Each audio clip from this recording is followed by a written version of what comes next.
You're live. Good morning to everybody. No microphone?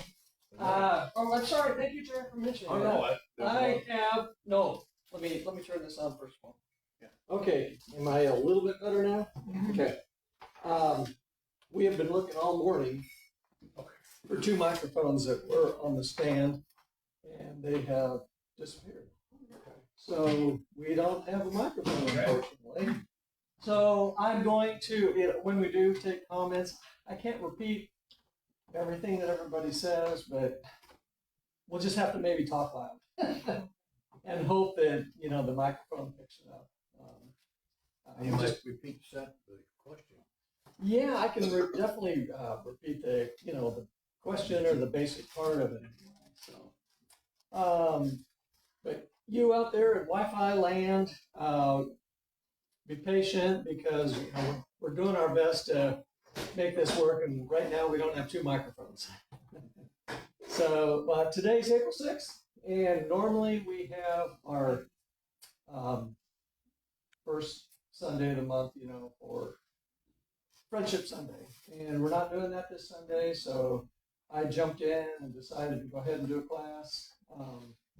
And I'm doing a class on this book here. It's a book by Patricia Pearson, and it's called Opening Heaven's Door. And it's, yeah. It just, it's one of those books you see and it just perks your interest. And when we were down at Dolphin Island, I carried 6 books with me, and I'm always over optimistic. But this time I actually read all 6 books. Wow. So it was very worthwhile. This was one of them. And I thought, okay, it's kind of a book of interest, and I thought I would have interest with other people too. But just to get started, let's go ahead and just take 30 seconds just to center ourselves. Okay. So if you would, I invite you to just take a deep breath. Close your eyes if you wish for these few seconds. Feel grounded on the feet on the floor if you wish. And just feel the presence. The presence of our connectedness. The presence of you feeling centered with that God inside of you. Knowing that all things work for your good.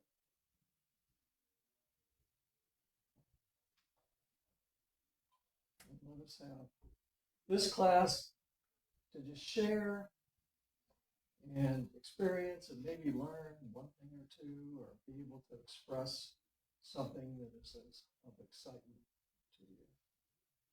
With that, I say namaste. Okay. So this book it's about spirit in our daily lives.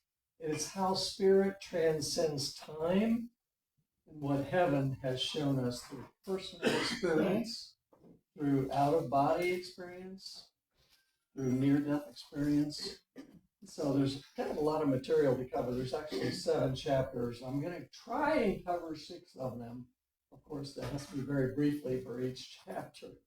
But, and I want everybody to participate, if they would. But in order to do that, we're going to have to keep our comments somewhat brief and not elaborate too much so that everybody can have a little bit to say. Because I know we all have some experiences, and I do too. And it's always fun to share those, and it's always fun to hear those. So, the first chapter is called Unexpected Vision. Hey, good morning, Greg. So the author was inspired by her father and sister's passing.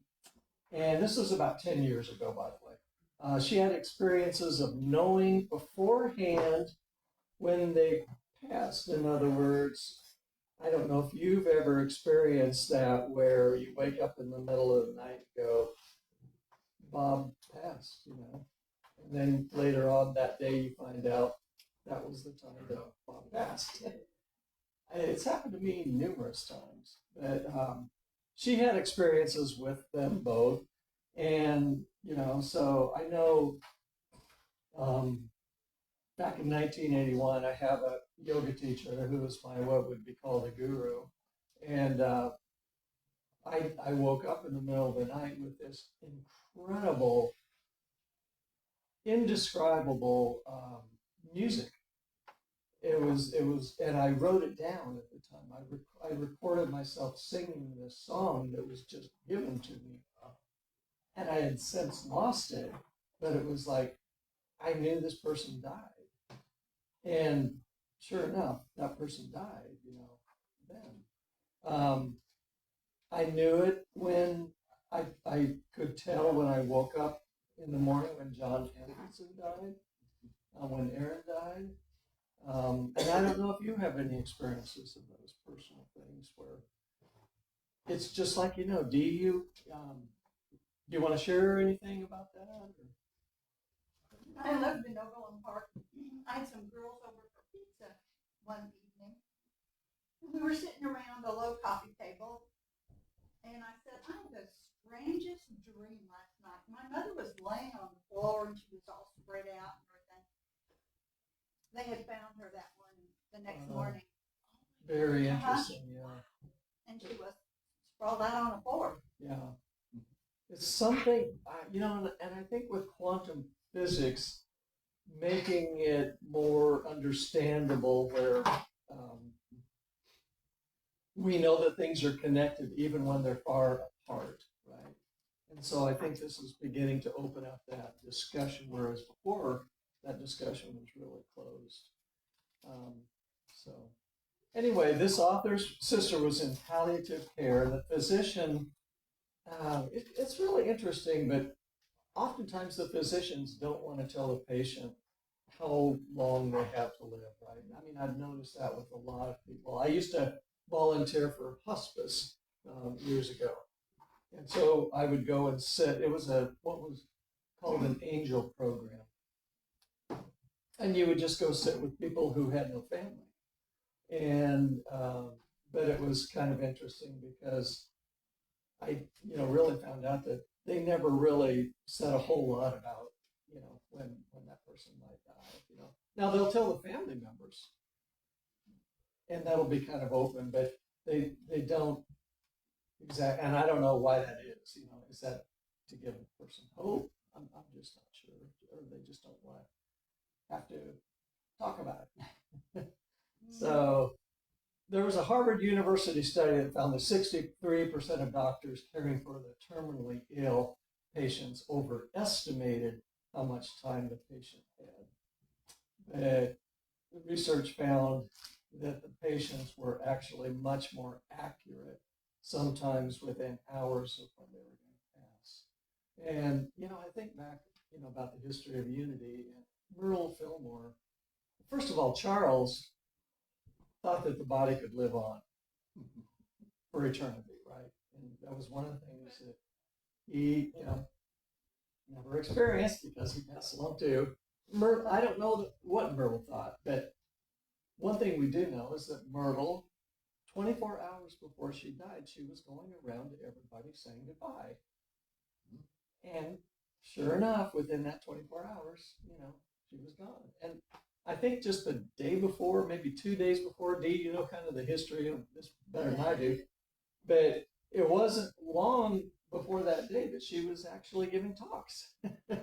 So it was just like she knew she was checking out. It was like, yeah, this is good. I'm going, and just wanted to say goodbye, and then she's gone.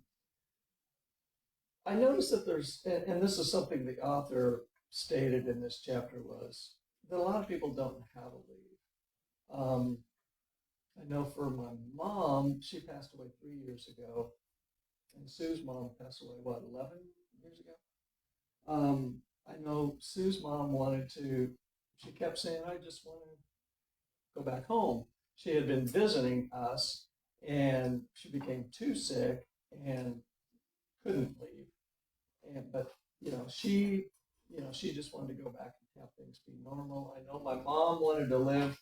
She was told she was only going to live up to a couple months, and she thought, oh no, they just don't know how to leave.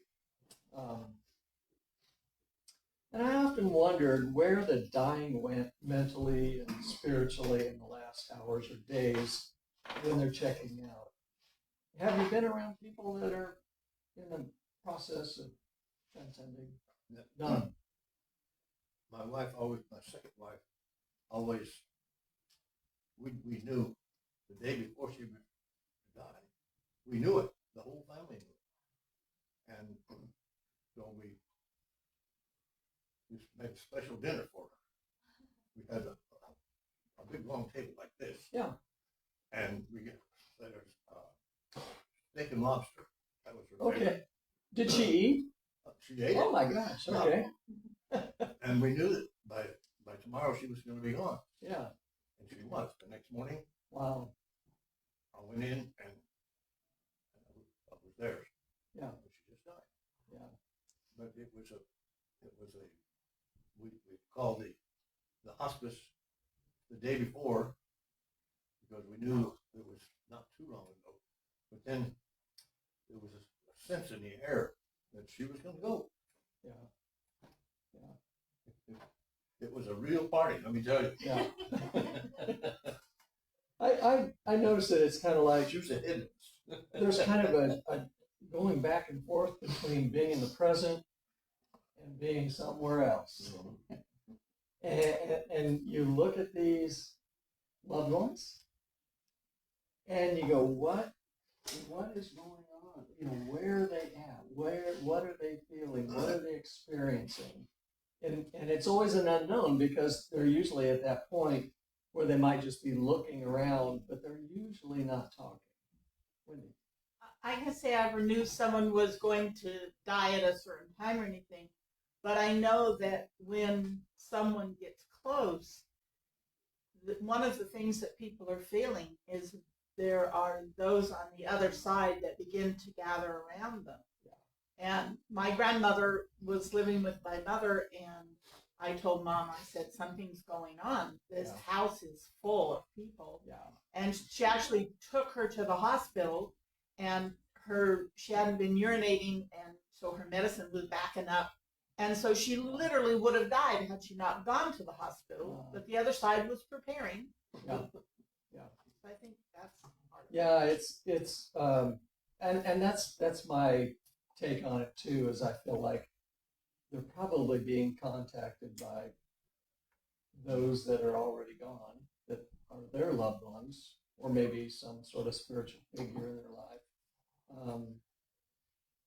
Anyway, it's some kind of new plane of consciousness that's going on that we're really unable to follow because they're unable to communicate that. Although some people actually do. There are a few that are conscious enough to state what's happening. I know for the author's sister, there was someone who came and brought some treats into the hospice room with a group of the family, and they're just trying to be chipper and everything. And her sister goes, "What's the situation?" And and they're trying to make light of it. Well, the situation is that we have some treats here for everybody.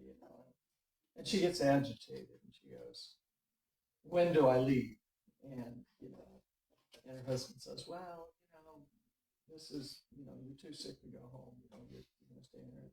And she goes, and it's like nobody wants to talk about the elephant in the room, And she goes, "I want to go home." Now, what does that exactly mean? Does that mean that does that mean they want to go to the physical house? No, it usually means they're ready to go home. They're ready to go to their spiritual home. She was the mother of the author, and her sister was kind of estranged, and they were. This mother was 3,000 miles away, along with the elder sister and her godmother. They all awoke in the middle of the night, even though they were 3,000 miles away, and they knew. They just knew that this loved one had died. So anyway, most people talking about these kind of paranormal things, they keep it to themselves, what they're experiencing, because it's generally not considered acceptable conversation or acceptable factual information. They'll say things like, well, I've never told anybody this, and we're only discussing this amongst our family. But these deathbed visions, the sense presences, the near-death experiences, and the sudden intimations of a loved one in danger or dying. So go ahead, Don. Einstein called this spooky things at a distance, Yeah, and you wouldn't buy it. yeah. I have read that before. And people people that are skeptical, they'll say things like, well, it's an hallucination what this dying person is experiencing, or something's going on in the brain. They'll try and scientifically explain it, or it's wishful thinking, or some things that just seem so unreal they'll consider that coincidence. But anyway, these are experiences that the evidence is there that we can't continue to ignore it. It just happens to too many people, I think. And palliative care physician, one palliative care physician commented 49% of his respondents in a family questionnaire had such an uncanny event. So that's half the population. This is something that goes on amongst a good chunk of us anyway. So it's interesting. Skeptics warn that people who engage in paranormal are either con artists or credulous victims. And I think of people like Stephanie when I hear this kind of thing. And I'm assuming most of us have seen Stephanie when she came to church here. She was a medium. Anybody not know Stephanie? Okay. Stephanie was a medium who had come here, and she was actually here just last year, right before she died. And she packed the house. I've never seen that. I've never seen that room so filled with people.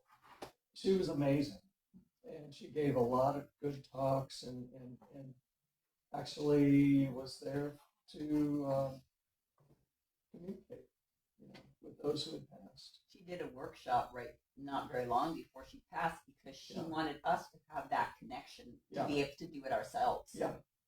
And it was interesting because in that workshop, I connected John's son, because she had to pair off. Oh, okay. And I connected with John's son, and he told me that John's father was with him on the other side. Cool. In that workshop. So it was like so cool. Yeah. Yeah. She was amazing. There's legitimate reasons why people don't talk about it. One, they could have a mother like me that says, don't ever say that to anybody because they have places they'll put you, because she wanted to protect me. Yeah. And the other one is I would, over the years in psychiatric care, one of the questions they ask whether you're getting better, do you see or talk to anybody who isn't really there? Yeah. Absolutely not. You want to go home? Yeah, no. Get out of that. Yeah. One of the stories that I had read in this chapter 1, it was a psychiatrist's daughter, and she had this rare and very valuable harp, and it was stolen. And so they tried everything they could to figure out where this harp could be. And someone, excuse me? Harp, H-A-R-P. I only heard Harp, my harp was stolen. I was waiting for the punchline. It was out there somewhere. So, On the same page now. yeah. Okay, we all know harp. So someone suggested that they consult a dowser. Now, I don't know if any of you are familiar with dowsing. When I lived 100 miles from here back in the woods, dowsing was something that actually people still use to find a place to dig a well. So anyway, they thought, what the heck, we don't have anything to lose. And they contacted the president of the Society of Dowsers. And this guy's name is Harold McCoy. Harold McCoy lived in Arkansas. This was 15 years ago. I don't know if he's still alive. But I knew of Harold McCoy from people that went to his retreats on how to learn how to do dowsing. So over the phone, because he lived in Arkansas and these people were in California, he goes, well, because they asked him, can you help us find the harp? And he goes, yeah, I think so. And so he calls him back like 5 minutes later and he goes, yeah, send me a map of, your area. And so they send him a map and he does his work. And within a day or two, he sends them back the map and he pinpoints this house where the harp is. And so they go, okay. And so they decide they go to this neighborhood and they put flyers all around that neighborhood asking if anyone has seen the harp. And somebody calls them and says, I saw the harp and it was in that house. And they were then able to get the police, locate the harp, got the harp back. It was that amazing that a dowser could actually do that kind of work too. Looking for our mics. Yeah, yeah. Yeah, Talk look, loud. Jerry. Look at what Edgar Casey did Talk for loud. years. Yeah, you have to talk loud. Yeah, Look what Edgar Casey did for years. yeah. It's pretty amazing, isn't it? Yeah. I know when I had cancer, this was back in 1985, one of my friends had someone that he used all the time for this kind of psychic work. And this is a person named Hannah Kruger. She was German. She owned a health food store and an herbal store in Boulder, Colorado, right on the Full Street Mall. And I went to her to, see her. And she, because I wanted to know if my cancer was gone, as well as to maybe get some healing herbal medicines from her. And she was phenomenal. She was absolutely phenomenal. Many, many people had actually been cured through the work that Hannah Kruger had done. So that was another thing besides dowsing that I thought was. I went to a shaman. Okay. I went to a shaman, Beverly, and I and another friend drove out to Colorado and went to a shaman a couple of years before she passed. Oh, okay. And I was having Good real experience. trouble. Pardon me? Good experience. Yeah, it was very cool. I was having real trouble with a knee. Okay. I mean, it was getting ready for something major, hospitalized. Yeah. And the guy replaced all the ligaments in my knee, he said, and I was fine after that. He said I still had to do some of the same therapy I would have to after knee surgery, so I did some of that. And I was fine. Yeah. All very interesting things that aren't really well utilized in our culture. So, chapter 2, what the dying see, the phenomenon of near-death awareness. So, palliative care nurses like to create a hushed listening space around the dying. And, again, I'm going to go back to my mom 3 years ago.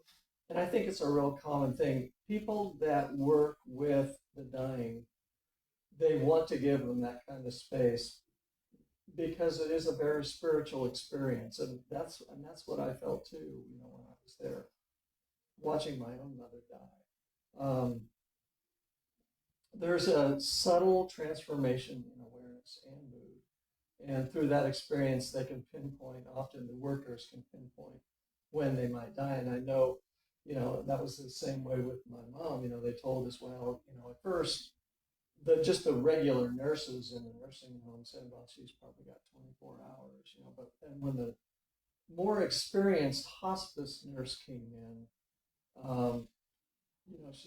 they told I think Sue and I and Kathy were in the room, I believe, my sister Kathy.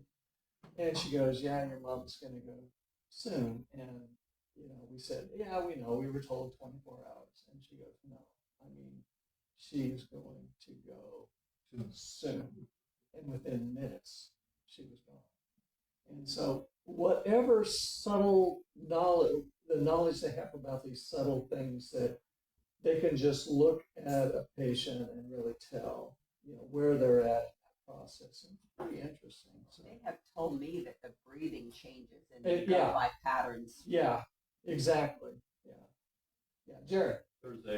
There's a religion that called the whirling dervishes. I've heard of. Yeah, And they yeah. said That's what they're doing is they're Sufis. imitating Yeah. imitating the death angels that come. Oh, okay. And so there's something that happens right at death that would cause them to, they whirl. They're Yeah. whirling angels. Yeah. Okay, I don't know. Yeah.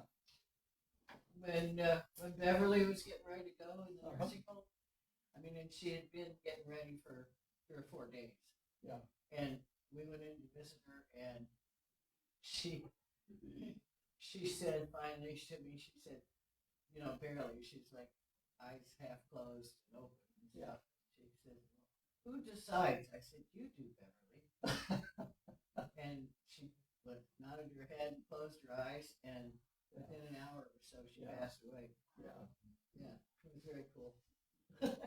The author points out that there's a lot of dying patients. What they'll do is they talk about travel, that they want to take a trip or whatever, and nurses will say, well, that's a signal something's going to happen like really quick here. And she gave an example of a patient that goes, Gail, it's time to go, and so her wife said, well, go where? And he said, out, let's make a run for it. I have to be free. And the author says it's good just to play along, not to argue with them, not to say, well, no, you've got to stay here in the hospital or in the hospice, whatever, and just say, when do you want to go? Or where do you want to go? And it's, well, I don't know, but and then they would say, this person said, well, let me just rest for a little bit first, and then minutes or hours later they pass. So there are a lot of people who, when they die, they know when it's time, even if they're not expected to die. I'm sorry, Don. Wendy and I cared for an old lady, and she was afraid to die. Yeah. And we've been working with her with NDEs, near-death experience. And all of a sudden, she said she wanted to know about the dying. Yeah. And so Wendy told her that you can do it anytime you want. And so she threw up her arms. She only weighed about 90 pounds. She threw up her arms and said, Lord, I'm ready to go. The next morning, we were taking her to the doctor, and we had to catch her before she got in the car because she felt dead. Oh, brain dead. Wow. Brain dead. dead. Okay. And Close enough. yeah. Yeah. But she said, I'm ready to go. And the next morning, she was gone. Yeah. Well, she lived with her daughter, and she wanted her kids to have a chance to say goodbye. We talked about how she wanted to do it. Yeah. And she was gone, but she gave her kids a week. Yeah. To say very goodbye. interesting. Go ahead. Yeah, Dee. When my mother died, she was in Miami, Oklahoma, and I went over several times, and I was ready for her to go. I mean, she was on life support, and I knew, she wasn't going to get any better. That one of the doctors told her she's not strong enough to get better, and I would tell her it's okay to go, it's okay to go. Well, my sister was not ready for her to go. But my sister lives in the town and checked on Mother all the time there for her. But when Sally finally said, Mother, it's okay to go, she was gone within 24 hours. Yeah, isn't that amazing? And I think there is something to our words and expressions to the people. One thing that I found out is, Sue and I have discussed this a few times. Death is fairly permanent. You think? Yeah, Most of the time. you know, you don't see it. Temporarily And permanent. temporarily permanent, I like that. The physical body is gone, you know, and it's like, it's hard to conceptualize that, especially at first after some of this going. John? Yeah, when my mom was dying, she had strokes, so she couldn't swallow anymore. So she was on palliative. And she's just been laying there. I drove up with my son to see her, and she was up in the Chicago area. Yeah. And my other brother's over on the West Coast and wasn't able to get there, so I went ahead and put him on the telephone so he could talk to her, and then she was gone. Yeah. She was waiting for her to talk to Mark. Yeah. And my mother, when she died, she suffered for 4 or 5 days until I could get there, drive all the way across the country. She waited. And then I got there, and as soon as I told her, you know, you can go, you just don't need to be suffering. And she died at 3:15 in the morning. I was in my motel room asleep. All of a sudden, I just went. You knew. Can I tell a little different story? Yeah, in fact, I was gonna tell your story, but I just wanted to say that a lot of people know ahead of time that they're gonna go, and I wanted you to talk about Sean just a little bit too. So. Okay, well, this is about my mom, Okay. and because so as Paul said, my mom ended up being here instead of in Ohio, and she went unconscious a couple days before she actually passed, and so she was in my living room, and my sister was there that she lived with, and my mom didn't want to go. She just didn't want to go, so she was just holding on. But we just lived our life with the midst of her being unconscious in the living room, and we made more light of it than anything.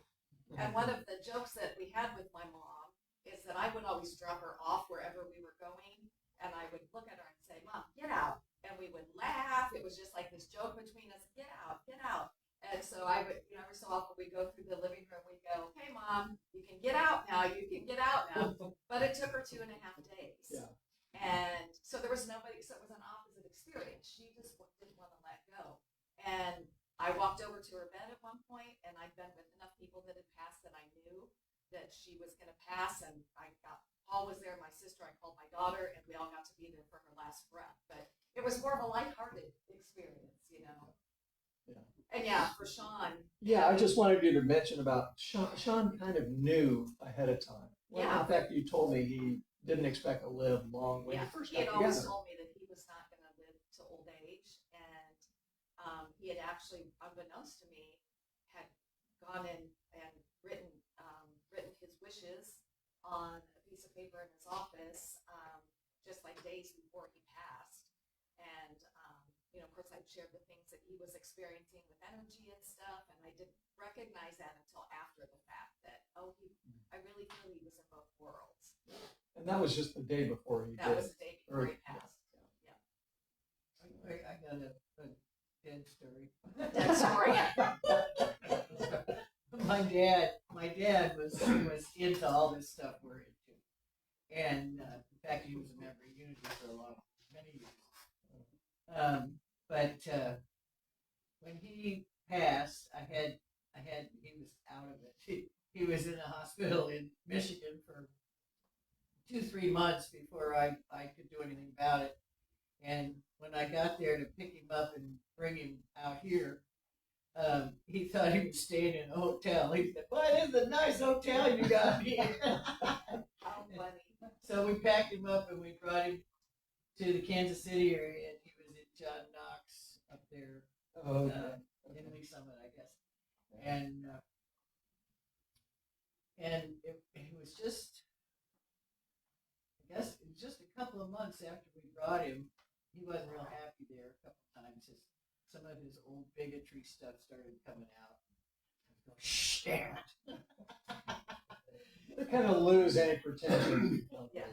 And then they called me and said he was, leaving soon. And so I got over there, and I was sitting in his room, and my kids were in the waiting room with their aunt, and and he passed. He just left, and I went to the waiting room to tell the kids, and all the lights in the hospital went off. Wow. It was like, okay, I made it. So yeah, energy is just so. But he was always doing stuff like that. He could control the weather and stuff. Sometimes they do it days, weeks, or years after. Yeah. Moving on. We're still in chapter 2. I've got to go through 7 chapters here. Good luck. He did the win. Top fast. 15 In 2009, there was a study of 5 hospices and nursing homes, and they confirmed 62% of physicians and nurses had encountered paranormal deathbed phenomena, and many still consider it taboo to actually talk about this. I'm going to get into that a little later here in the talk, but that always fascinates me. And it happened with my mom. It happened with my aunt, too, who passed just before her. And it happened to Sean, too.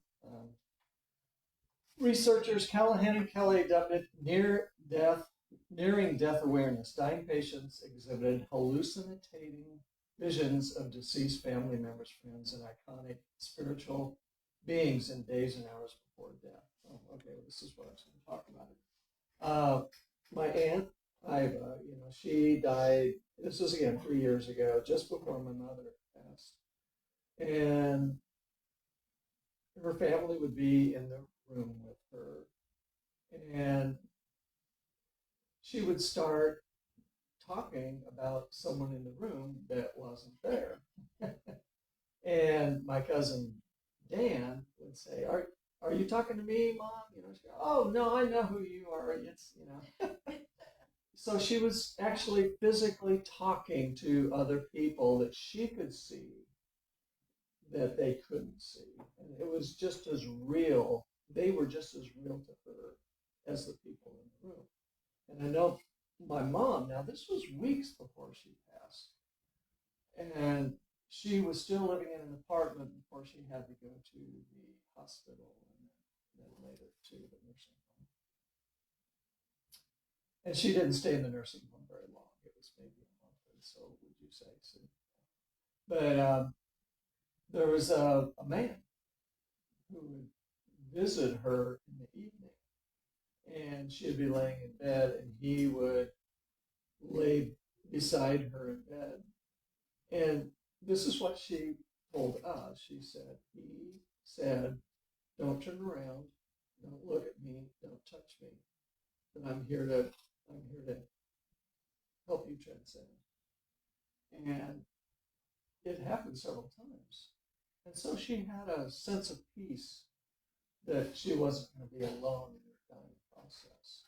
And she never said who it might be, never said, "Well, this is Uncle so-and-so or my dad," or what. It was an unknown figure. But those kind of things can and do happen to those who are in that process of leaving. There was a University of Virginia study found that 41% of dying patients reported a deathbed vision. 54% of staff in a hospice study had patients experience a visit from a deceased relative prior to the death. And nurses often use these as gauges for when someone might pass over. In a study by Otis and Harrelson, 83% of visions were either of deceased people or religious archetypes like Jesus. In the 1850s, I'm sure probably many of you have heard this story before. There was a doctor who wanted to find out how much does the soul weigh. Does anybody know that story? Okay. Yeah. So it was a guy named Duncan McDougall. He was an American doctor, and he took a patient. He weighed that patient before death, and after that person took his last breath, he weighed that patient again and determined that the soul weighs 3/4 of an ounce. And hence there was a movie made called 21 Grams based on that instance. So if you ever want to know how much your soul weighs, there it is. I wonder if different people's souls weigh different. I don't know. I'm just going by what the book says, but John, maybe. I don't know the answer to that question. I Alice, who was in her dying days, and her family called me and said, Alice wants to talk to you. So I went to the nursing home where she was, and was talking to her, and she said, well, I just can't say this to my kids. She goes, I feel like I'm a man. Is that okay? She I'm goes, a man? I feel like I'm Okay. I'm a guy. I'm a male. And I'm like, oh yeah, that's just totally normal. That is totally normal. And she just sighed and said, okay. Yeah. And then she died the next day. But it was just, she was having some kind of experience. Yeah. It's very interesting. The first modern recorded deathbed vision, according to the author in the book, happened in 1924, and it was a mother giving childbirth. She suffered complications and blood loss, and she started looking around the room and go, "Oh, lovely, lovely," and people would say to her, "What do you see?" And she would go, "Lovely brightness, wonderful beings." And then she saw her deceased father, who was glad she was coming. And then when she was told, "Oh, please stay, for the baby's sake, stay," and she goes, "I can't. I can't stay. If you could see what I do, you would know I can't stay." And then she saw her deceased sister, who died 3 weeks prior, even though she had no idea because they never told her that her sister had died. So that was the first recorded, at least of the 20th century. Sometimes when people are sick or crossing, we had a woman that we were going to work for, and then she went into the hospital, but we still went to the hospital every day and did some Reiki, and she wanted to talk. And finally one day, she was there a few days, and finally one day she says, "I have a question." She said she was married to one guy, and then he died, and then she married another guy. And she goes, "Which one of them am I going to end up with?" And I said, "Well," she goes, "I don't want to be with that SOB I was married to first," and everything. And I said, "Well, honey," I said, "it's heaven."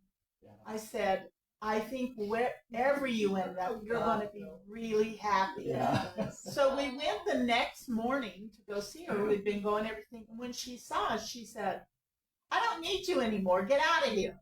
Wow.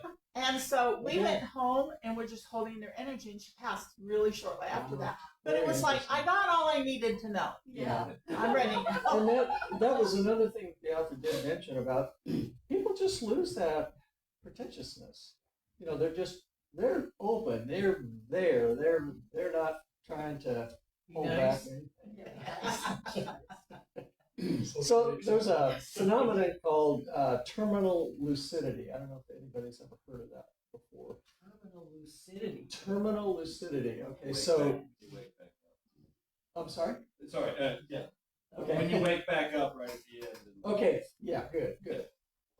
Doctors working in insane asylums noted that patients with severe chronic psychotic or amnesiac symptoms suddenly recognize family for the first time in years and are able to orient themselves and say goodbye before they pass.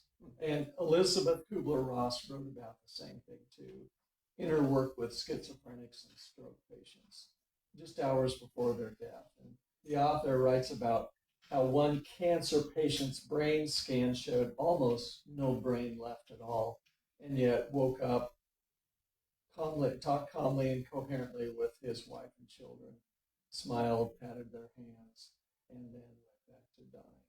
And the doctor said it wasn't his brain that woke him up because he had no brain. So what was it, And it's like, okay, well, there's something there that is not part of our physical body that is actually able to still communicate. Doctors are just practicing anyway. Yeah, sure. I mean, for ECT, for example. Or ECT, before- what's ECT? like a Oh, okay. convulsive therapy, Okay. which it's kind of archaic, but it's still being used quite a bit. Yeah. But the fact that they still don't really know how it works, but it mimics, pre-death seizure activity. Oh, okay. And so it affects people's mood. It creates some kind of a reset or something, but they don't really know the mechanism of action exactly how it works. Yeah. But there's, it does something. Yeah. Going on to chapter 4, this one's called Sensed Presence, or I could call it the third person. First story, World War I, 1917. There was a journalist whose name was William Byrd, and he's in France, and he's sleeping under a tarp in a trench with the rest of his troops. And someone wakes him up in the middle of the night, shaking him. And it was his brother, Steve. And Steve had been reported missing in action 2 years previously. Steve grabs William by the hand and leads him away to where,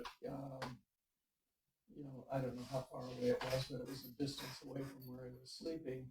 And then William turns around and Steve's disappeared. So he ends up sleeping where he's at. And then the next morning they find him and they say, my God, how did you get away from your troops? Because there was the rest of the troops were obliterated by a highly explosive bomb. So it was kind of an interesting story. T.S. Eliot wrote in 1922, who is the third who walks beside you? A sensed presence, especially in extreme environments. The crew with Sir Ernest Shackleton in his 1916 trek across Antarctica, each one of those people experienced that third presence, guiding them out of danger.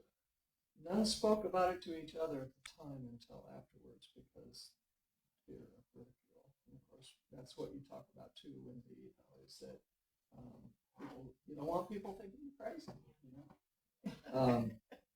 There's a story, this wasn't in the book, but it really fits in with this chapter.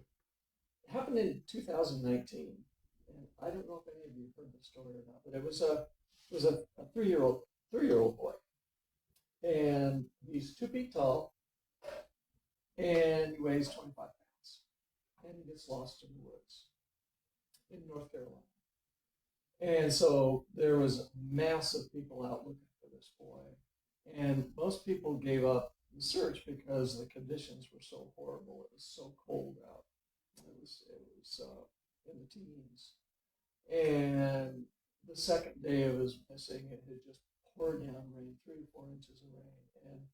And it was so dense in the thicket and everything that they just, they were really feeling hopeless. And they did find him after 3 days. And the little boy told them that he was okay. He had a friend with him. And he said the friend was a bear, which was there to comfort him in that time. And they took him to the hospital. He was fine. But it's just like amazing. Some of these stories are so amazing. It really was. Did anybody hear about that story besides me? Okay, yeah. World Trade Center survivors. Many of them reported sensing someone guiding them, helping them out, actually sometimes going through fire to get to the only exit that would be there for them to escape. I was going to talk about the butterfly people in Joplin, but I thought maybe Wendy and Don would be better to tell their story on that Joplin experience. Well, our experience was Don had just had surgery right the day before, and he should not have been walking, should not have been doing stuff. And a white truck pulled up and asked if we needed a ride. Our friends had come to get us, but we had to cross. We had to cross over all of the rubble. About 10 blocks. And but they picked us up and drove us to almost where the car was. We got off the back of the truck, took 2 steps, and turned around, and it was gone. Just Amazing. totally gone. I'm gonna just mention one thing that happened to me. Okay. At the risk of saying, don't get too caught up in the horror of it, but my biological father played with death. So sometimes we were put into places and he would put us in a freezer. And you'd be in the freezer. When I was put in that freezer, there was a being who came in there and wrapped me up and held me. Oh, boy.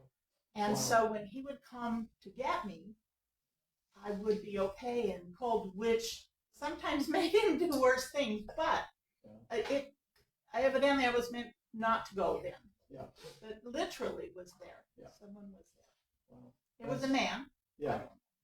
Very interesting. And the author talks about the 2011 Joplin tornado.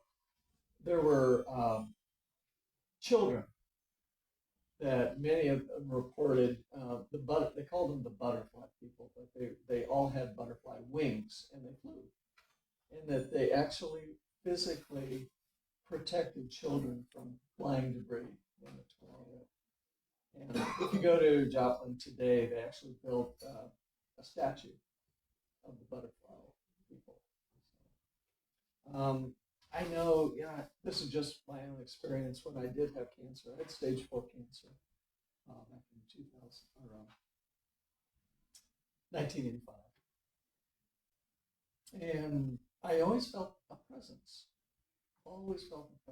knowing, telling me that everything was going to be okay. And, I would have relatives come in and they'd be crying, to the hospital that I was at. And, but it was like, what are you crying for?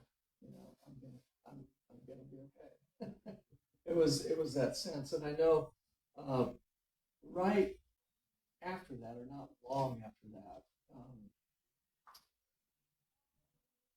cancer had a way, at least for me, of just really getting honest with myself.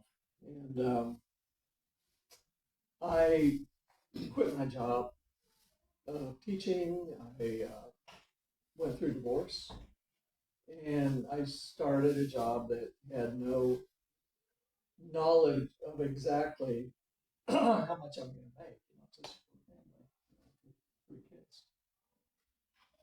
And I always felt a presence there all the time, leading me to every movement I made. And this went on for years. So and the fact was, when I started, I only had $200 to my name, and that was it. And with that $200, I had to build that business.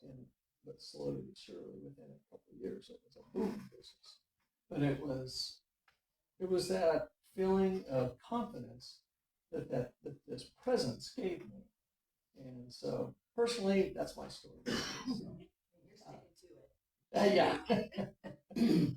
A journalist named John Geiger wrote a book called The Third Man Factor in reference to these types of things. He uses memoirs, diaries, letters, and interviews.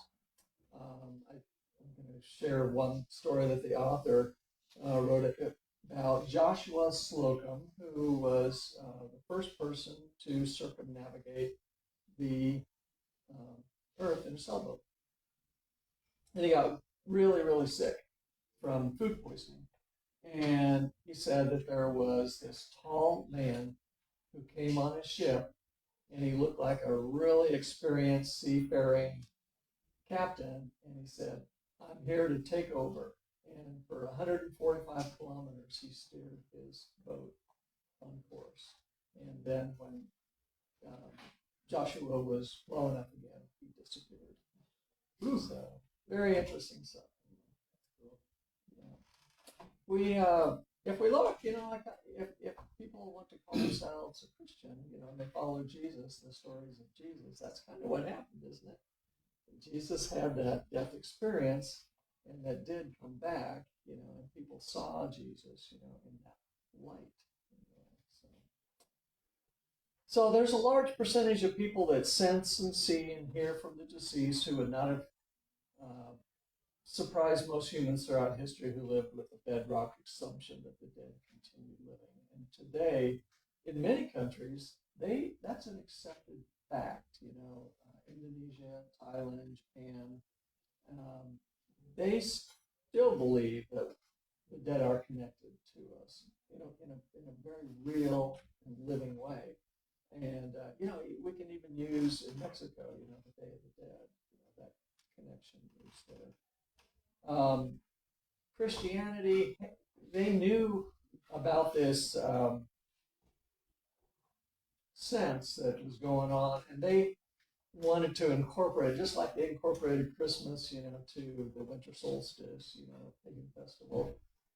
So the Catholic Church turned November 2nd into All Souls Day. That's what how All Souls Day got its beginning.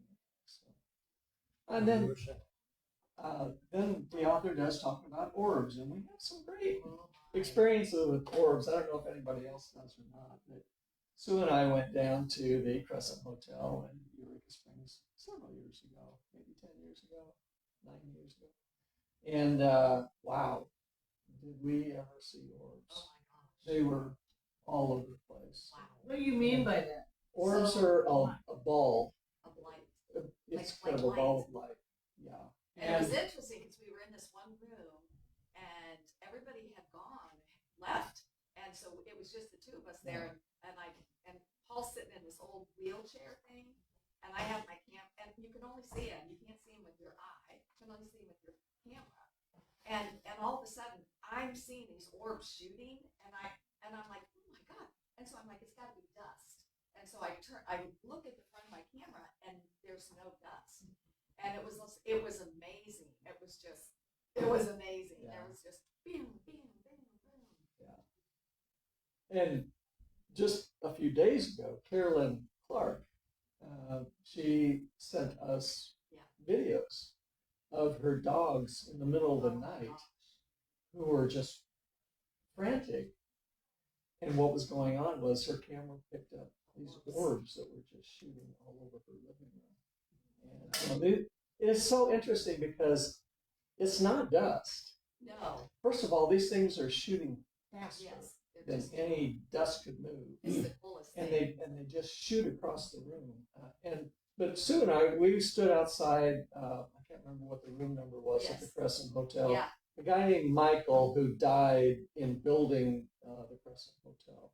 Apparently, his room is haunted. They say, But we just stood outside the door, and Sue was taking pictures of me. And then we looked afterwards, and it was like there was this huge orb right in front of me. I mean, it was huge. I mean, I saw it when it happened. You did? Oh, Okay. yeah. I remember Yeah. saying, oh my God, there's a huge orb right there. Yeah. It was cool. I know Norma used to take groups of people on the ghost tours down in Oh, France. yes. Oh, she did. Okay. Yeah, and they would fight orbs. Yeah. Yeah. Yeah. But, Yeah. because you can't, to me, you can't deny it because they're not in other pictures, they're not in other videos. Yeah. It's just, it's like, it's so amazing. Well, anyway, to wrap it up, I've only got a minute here. We've covered 4 chapters. So 5, 6, 7, we didn't talk about, so I'm just going to say really quickly. Chapter 5 is about how the dying attain peace. And so a lot of people who are in the midst of dying actually have this unbelievable sense of peace. Thank you, John. A friend of mine who was drowning, and she was to the point where she's underwater, and it was like, I'm gonna die.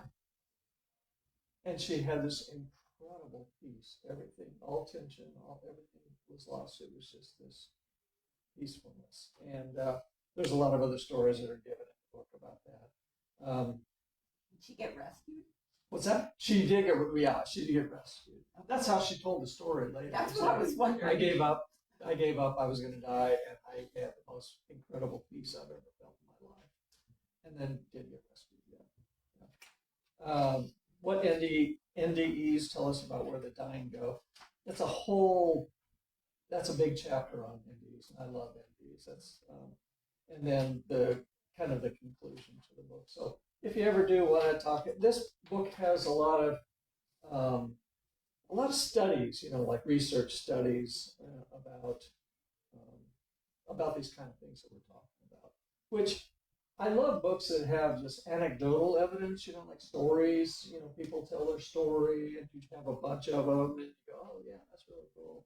But this kind of puts it in more some studies where they try and make it more factual and more, so that we can actually come to the conclusion that, hey, this is a real thing here. Okay, this isn't just about, your personal story or your personal story. But anyway, so I'm going to conclude it there. Announcements. In honor of our new members, there will be a celebration cupcakes after the service, and I know they're in the kitchen. After you help move furniture. That's right. Are we doing that before we move stuff? We're doing stuff to change the church into a yard sale. I would think they would want to do the cupcakes first. I think that they probably would too. Yeah. As a bride. Okay. Okay, here it is. After service, we'll begin setting up for our yard sale. It's got to be after the cupcake celebration. We'll move all the chairs to the back, set up tables, and bring all the donations from the back room. We'll have lunch for those who stay and help. If you're staying to help, please meet with Mary at the front of the sanctuary right after the service. So that's going to interfere with cupcakes. I don't know. Maybe they'll throw them out to everybody in the sanctuary. I don't know what they're going to do. Okay, we'll be. This is important. So we're going to be accepting yard sale donations through Friday this week. I guess after Friday you can't bring them because the yard sale starts on Friday. Yeah. Right. Okay. I didn't know they were going to take them that long. Okay. Yeah, usually it's not Friday, not the day that starts. It's usually Wednesday. Okay. We need volunteers here every day to help sort items and organize for the sale. We need volunteers to help during the sale, and we need a fresh crew to come at 2 p.m. Saturday to help pick up leftovers. Please sign up in the foyer if you can help. Meditation tonight, 6 p.m., open to everyone. It will meet in the youth wing, which is back this way. This Friday, the Navigating Grief Support Group will meet at 6 p.m. at the Brentwood Library. Is that are you in charge of that, John? Well, Okay, you're in. The location change is for this meeting only. Next Sunday, New Thought. Does it say what the location is? Brentwood Library. It didn't say anything more than Brentwood Library. Is there something more to it than that? 6 p.m. on Friday. I wasn't sure that I don't. Do I Get a hold of Kat or one of us Okay. to make sure that you go into the right place. Okay, I wonder if we need to let Dee or Mitch know this when we're reading announcements. Yeah. Okay. Next Sunday in New Thought World Religion class, Don Fredrickson will present the many modes of praying. Okay, and this class begins at 9:15. Planet Unity is our annual Earth Day celebration, our biggest fundraiser. It takes a lot of volunteers to make this happen. Volunteer shifts are for 2 or 3 hours, and there are many to choose from. Please consider helping. Sign up in the foyer. We're doing a 50-50 raffle. Tickets go on sale today. The winner will get half of whatever money is raised will be drawn during Planet Unity. You can purchase tickets in the foyer. I expect Wendy and Don will probably join in that again this year. I think they won it one year anyway. Oh, we did. Today is the last day to pre-order your Planet Unity t-shirt. We'll have a few extras for sale at the event, but pre-ordering guarantees you'll get the size you want. Please put your name on the list in the foyer. Okay, we are collecting tiny trinkets for our egg hunt at Planet Unity. Items must fit inside a plastic egg. We're also needing more plastic eggs. Please join us for the tiny trinket egg stuffing party on April 8th, beginning at 4 p.m. We're hoping to have 3,000 eggs to stuff, so please come and help us. Ooh, there's a lot of announcements. So are you putting your seashells in those I think so, but I'm not sure. I'm not, I think so. So I think it's the library station in North Kansas. Oh, okay. Because it says Brentwood Library. Yeah, well, I got a text saying that the Brentwood Library rooms were all booked up. Oh, So it was moved over. John, can you let? I'll verify this and make Okay. sure, and then I'll Okay, talk good. to you. Okay. There's not going to be a chair yoga class this week. Okay. Spring Fashion Boutique is scheduled for April 25th and 26th. Bring your spring or summer clothes. And then, have you heard the news? Sue is retiring. She has been attending Unity for over 37 years and has been our spiritual leader for the past 20. Everyone's invited to join her retirement party on May 10th, which is a Saturday. What time is that? 4 to 7. When's her last service? 11th, next day. On the 11th? This will be a come and go event. Please RSVP by signing up in the foyer. That is the end of the announcements, and we are going to gather in circle.